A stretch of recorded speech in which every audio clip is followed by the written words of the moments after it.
53 ஆண்டுகளை நிறைவு செய்து இன்று 54வது ஆண்டு ஆரம்பிக்கின்றது.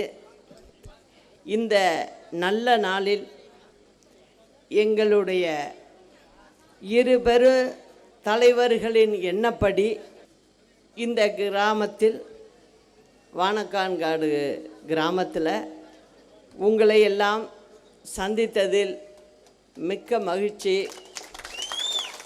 இங்கு அமர்ந்திருக்கும் உடன்பிறப்புகள் அத்தனை பேருக்கும் என்னுடைய மகிழ்ச்சியை தெரிவித்துக் கொள்கிறேன். புரட்சித் தலைவர் அவர்கள் 1953ஆம் ஆண்டு பேரறிஞர் அண்ணாவின் வழியில் திமுகவில் தன்னை அர்ப்பணித்து கொண்டார். கிட்டத்தட்ட 19 ஆண்டுகள் திமுகவில் அவர் பயணித்தார். சட்டமன்ற உறுப்பினரானார்.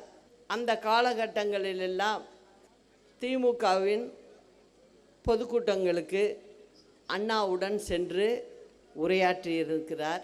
அண்ணா அவர்கள் இருந்த காலம் தொட்டு புரட்சி தலைவரை பற்றி அண்ணாவுக்கு நன்றாக தெரிந்ததால் அவரை தன் உடன் பிறந்த சகோதரர் மாதிரி நினைத்திருந்தார்.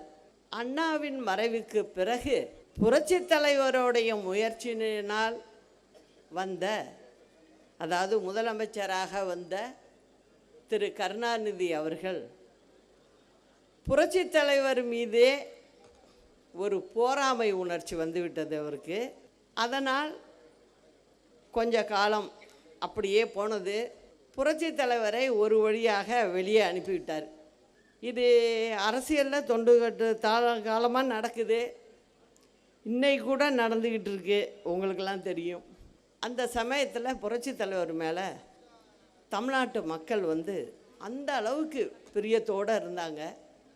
புரட்சி தலைவரும் மக்கள் மீது மிகுந்த பாசம் வைத்திருந்தார்.